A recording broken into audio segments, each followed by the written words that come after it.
Hi everyone, it's Jonathan Gitlin from Ars Technica here, and today we are filming with McLaren's lovely new 650S Spider.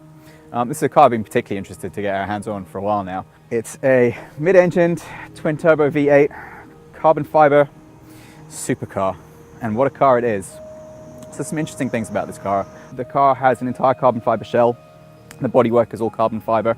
McLaren used resin transfer molding to make it, which is where they inject the stuff into a mold and then it takes about 4 hours, as opposed to sort of hand laying pre-preg, which is this stuff here that has this beautiful weave that looks really nice, that the interior is covered in and looks spectacular.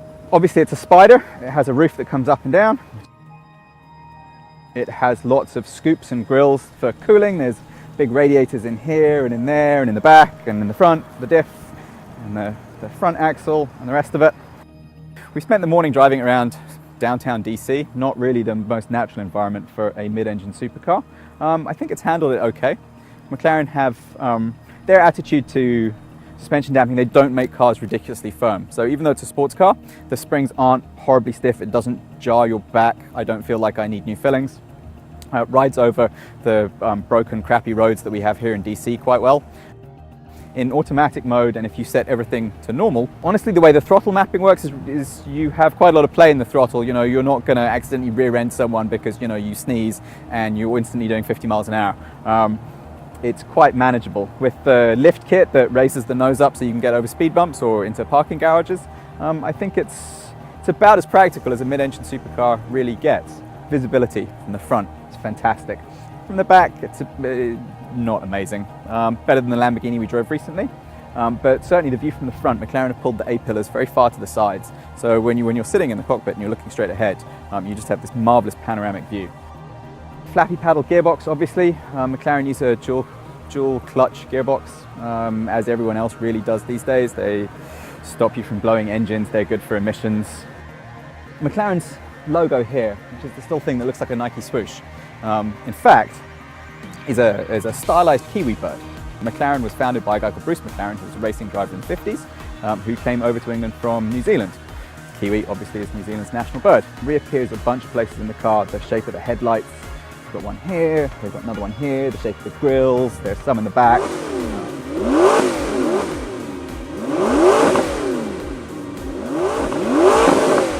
$680 option on this car is for soft closing doors. What it should actually be for is hard opening doors, because there's a little rubber nipple there that you have to hit just right, and then they open.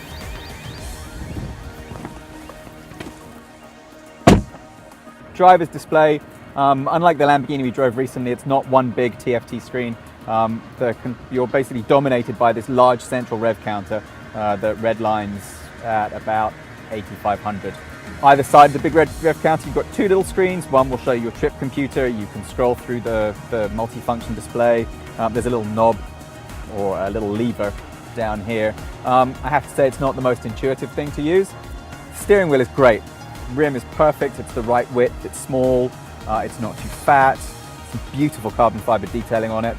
There's not a single button on this wheel. If you look in the central panel here, we've got our really annoying electronic handbrake. Manufacturers, I wish you would just give us old-fashioned ones that do that, because these buttons, they're confusing. Little dials to change the suspension from normal to street or to sport to track. You can change the engine mapping from normal to sport to track. There's active aero, there's a winter mode. McLaren's infotainment system is called Iris. When it first launched, it was a bit of a fiasco. Now it's not too bad. I have to say I kind of like the UI. You control it with, there's a jog wheel here, there's a touch screen.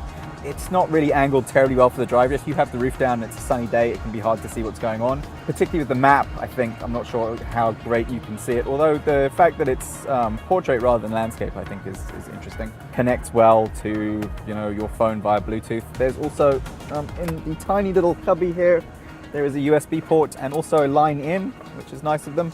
There's no glove box.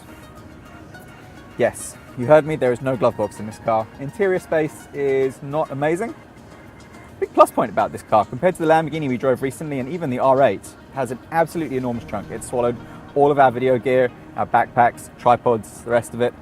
You could easily squeeze Ron Amadeo into the trunk and drive off with him in here. I think that would be no problem.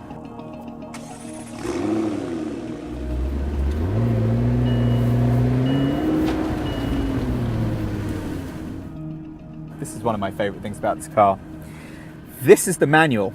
Comes in this beautiful little leather pouch. The inside is Mclaren orange.